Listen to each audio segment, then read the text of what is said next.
తాజా రాజకీయాలపై మనతో మాట్లాడేందుకు సిపిఐ రాష్ట్ర కార్యదర్శి ఈశ్వరయ్య గారు ఉన్నారు. ఈశ్వరయ్య గారితో మాట్లాడి మరిన్ని సాధిస్తున్నాం. ప్రభుత్వం తీసుకున్నటువంటి పీపీపీ విధానంపై సిపిఐ పార్టీగా మీరు ఎలా స్పందిస్తారు? రాష్ట్ర ప్రభుత్వం చంద్రబాబు నాయుడు గారు బాగా పవన్ కళ్యాణ్ గారితో బాగా మూవ్ అవుతున్నాడు కాబట్టి అట్లే అరవింద్ గారితో అల్లు అరవింద్ కొడుకు అల్లు అర్జున్ తో కూడా మూవ్ అవుతానట్టు కనిపిస్తా ఉంది. తగ్గేదే లేదని చెప్పేసి సినిమా డైలాగ్ చెప్తా ఉన్నాడు. మీరు తగ్గకపోతే ప్రజలు మిమ్మల్ని తగ్గించడానికి సిద్ధంగా ఉన్నారని చెప్పేసి కమ్యూనిస్ట్ పార్టీగా మేము కూడా చెప్పదలుచుకున్నాం. మీ పీపీపీ అనేటువంటి దాన్ని పెట్టి ప్రపంచంలో ఎక్కడ కూడా సక్సెస్ కాలేదని ఒక వైపు చెబుతా ఉంటే మళ్ళీ ఒక వైపు నుంచి పీపీపీ అనేటువంటి పద్ధతుల్లో మెడికల్ కాలేజీల్లో తీసుకొని వచ్చి పెట్టి 10 ప్రభుత్వ మెడికల్ కాలేజీలను ప్రైవేట్ వ్యక్తులకు అప్పగించడం అంటే ఇంతకంటే దుర్మార్గం మరొకటి ఏమైనా ఉందా? ప్రభుత్వమే డబ్బులు ఇచ్చి, ప్రభుత్వమే భూములు ఇచ్చి, ప్రభుత్వమే కరెంట్ ఇచ్చి, ప్రభుత్వమే నీళ్లు సప్లై చేసి, మౌలిక వసతులు ఇచ్చి, 2 సంవత్సరాల పాటు ప్రొఫెసర్స్ కూడా జీతాలు ఇచ్చి, అంటే అన్నీ వాళ్ళకి ఇచ్చి మొత్తం ప్రైవేటీకరణ చేయడం అంటే దీని వెనక పక్క ఎన్ని లక్షల రూపాయలు కమిషన్లు ఎవరెవరికి అందుతున్నాయి? ఆ మెడికల్ కాలేజీలు పెట్టేటి వాళ్ళు ఏ పార్టీకి సంబంధించిన వాళ్ళు? మీ పార్టీ జెండాలు మోసేటి వాళ్ళ, లేదా మీ ఎన్నికల కోసం కార్పొరేట్ ఫండ్స్ ఇచ్చే వాళ్ళ అని చెప్పేసి అడక్క తప్పడంలే ఈరోజు చంద్రబాబు నాయుడు గారు మాట్లాడుతూ ఉంటే. కాబట్టి పీపీపీ అనేటువంటి పేరుతో ప్రభుత్వ మెడికల్ కాలేజీలు ప్రైవేటీకరణ చేయడం కరెక్ట్ కాదు. ఇంతవరకు ఎక్కడ కూడా సక్సెస్ కానటువంటి దాన్ని తీసుకొని వచ్చి ఇక్కడ పెట్టావు. దానిపైన మీకేమన్నా హక్కులు ఉన్నాయంటే ఏమి లేవు. 2500 మెడికల్ సీట్లు ఈరోజు పేద వర్గాలకు, ఎస్సీలకు కానీ, ఎస్టీలకు కానీ, బీసీలకు కానీ, మైనారిటీలకు కానీ, అగ్రవర్ణాల్లో ఉన్నటువంటి మెరిటోరియస్ పేద స్టూడెంట్స్ కానీ అందాల్సినటువంటి సీట్లు అవి అందకుండా పోతున్నాయి. మరొక వైపున 10 మెడికల్ కాలేజీల్లో మొత్తం టోటల్ 17 మెడికల్ కాలేజీల్లో దాదాపు 2150 పోస్టులు ప్రభుత్వ రంగంలో ఉండి అవి స్థిరత్వంతో కూడినటువంటి పోస్టులు అయి ఉండి అందులో రిజర్వేషన్ రోస్టర్తో పర్మనెంట్ ఉద్యోగాలు సంపాదించేటువంటి ఈ వర్గాల్లో నోట్లో మట్టి కొట్టడానికి ప్రయత్నం చేస్తా ఉన్నాం. కాబట్టి పీపీపీ అనేటువంటి పేరుతో పెద్ద ఎత్తున మెడికల్ విద్యను ప్రైవేటీకరణ చేయడం అన్యాయంతో కూడుకున్నదని చెప్పి ఈ సందర్భంగా తెలియజేస్తున్నాం. అదేవిధంగా యువగలంలో నడిచేటప్పుడు, పాదయాత్ర చేసేటప్పుడు లోకేష్ బాబు గారికి తెలియదా? ఆయన్ను కన్న తండ్రిగా మీకు తెలియదా? మీకు ఆ అంటే తానా అంటే తందానా అని చెప్పేసి భజన చేసేటువంటి పవన్ కళ్యాణ్ గారికి తెలియదా?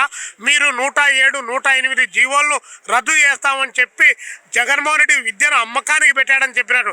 మీరు ఇప్పుడు ఆయన 50% అమ్మితే మీరు 100% తక్కెట్లు పెట్టి, త్రాసులు పెట్టి డబ్బులు తూగలిగిన వాళ్లకు అమ్మకానికి పెట్టే పరిస్థితి. కాబట్టి మీరు చెప్పుతున్నటువంటి కాకెమ్మ కథలు లేదా రకరకాల పద్ధతులు మీకున్నటువంటి రాజ్య పలుకుబడిని ఉపయోగించి ప్రజల యొక్క మెదళ్ళను మారుస్తామని చెప్పేసి మీరు అనుకొని వాళ్ళు తప్పుదారి పట్టిస్తున్నారు, వీళ్ళు తప్పుదారి అంటే అందరూ అమాయకులు. చంద్రబాబు నాయుడు గారు పెద్ద అమాయకుడు, మేమంతా చాలా అమాయకులు మాట్లాడే వాళ్ళము.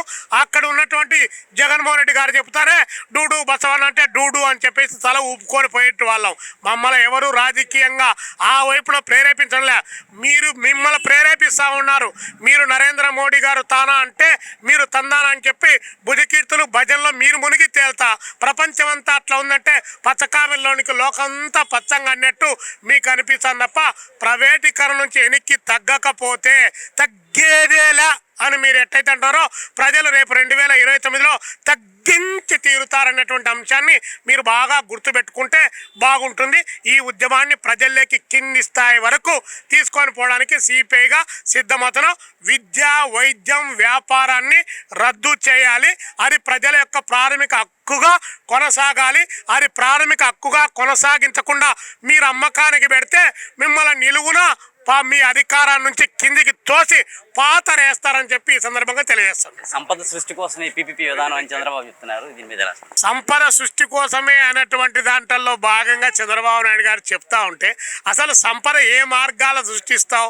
పరిశ్రమలు ఏర్పాటు చేయడం ద్వారా, ఉత్పత్తిని పెంచడం ద్వారా, దానికి వ్యాపారీకరణతో పాటు దానికి మార్కెటీకరణ చేయడం ద్వారా ఉత్పత్తి పెరుగుతుంది తప్ప అది ఏమీ చేయకుండా సంపద పెరుగుతుందని చెప్పి 2 సంవత్సరాల కాలం కాలంగా ఇదే మాట చెప్పావు. 2,70,000 కోట్ల రూపాయలు అప్పు చేసావు.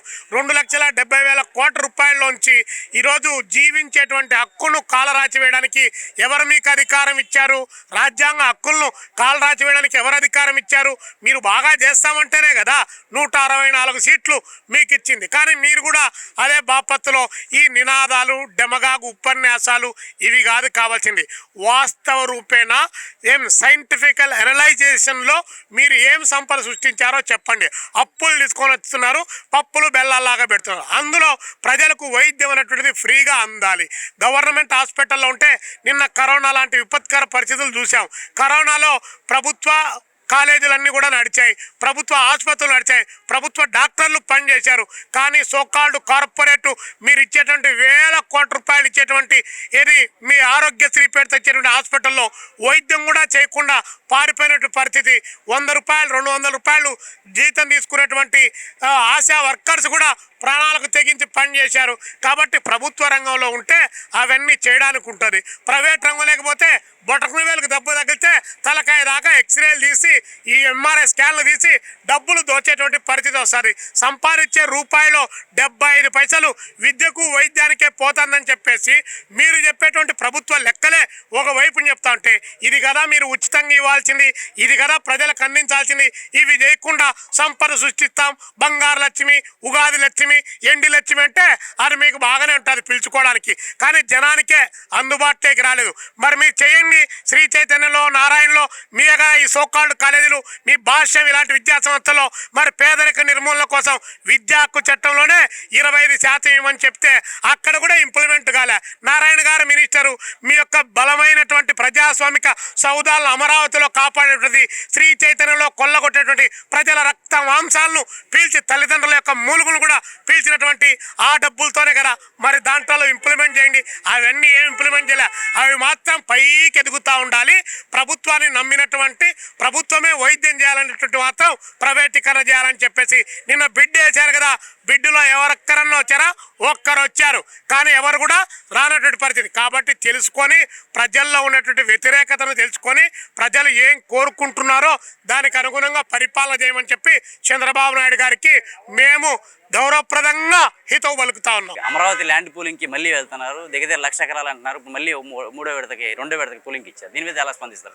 54,000 ఎకరాలు తీసుకొని చంద్రబాబు నాయుడు గారు అమరావతి రాజధాని బ్రహ్మాండంగా నిర్మిస్తామన్నాడు.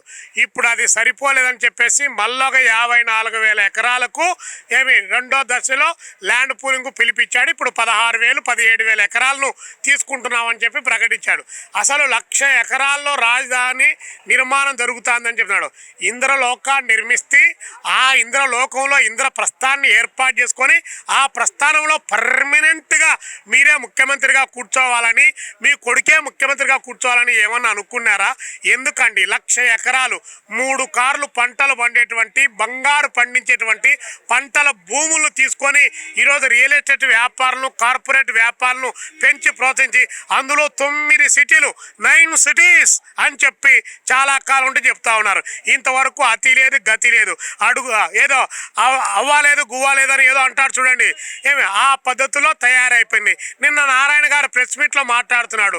అక్కడ ఉన్నటువంటి దాదాపు 22,000 ఎకరాల్లో నీళ్లు నిలిచిపోయింది. దాన్ని బయటికి తోడడానికి దాదాపు 450 కోట్ల రూపాయలు డబ్బులు అవసరమవుతుందని చెప్పేసి అక్కడ మీరు ఇవన్నీ చెప్పుకుంటూ పోతే రాజధాని పైన దురభిప్రాయం ఏర్పడుతుంది. ఎందుకంటే కమ్యూనిస్టులుగా రాజధాని అమరావతిలో ఉండాలని చెప్పి భావించినటువంటి వాళ్ళం. కాబట్టి ఆ లోతులకు పోకుండా మళ్ళా ల్యాండ్ పూలింగ్ ముందు ఇచ్చినట్టు వాళ్ళకే దిక్కు లేదు. 12 గజాలు లేవు, ఇళ్ల స్థలాలు లేవు, ఉద్యోగాలు లేవు, ఉపాధి అవకాశాలు లేవు, ఏ ఒక్కటి లేవు. కానీ మళ్ళీ వచ్చేసి తగదనమ్మా అని చెప్పేసి మళ్ళీ ఎవడు ఈడ ఉండేటువంటి విజయవాడ రైల్వే స్టేషన్కే సరిగా దిక్కు లేదు. పాసుకు పోదామంటేనే సరైనటువంటి అవకాశాలు లేవు. మళ్ళీ ఆడ 4,000 ఎకరాలు పెట్టి ఆడొక రైల్వే స్టేషను, ఈడ గన్నవరం విమానానికే దిక్కు లేకుండా పోతుంది. పొద్దున ఒకటి, రాత్రి ఒకటి, సందకాడ ఒకటి వస్తుంది. అలాంటి దానికి ఇంటర్నేషనల్ ఎయిర్పోర్ట్ అని పేరు పెట్టి ఇప్పుడు మళ్ళీ అక్కడ 4,000 ఎకరాలు పెట్టి ఇంకొక ఎయిర్పోర్టు. ఇవన్నీ ఎవరి కోసం?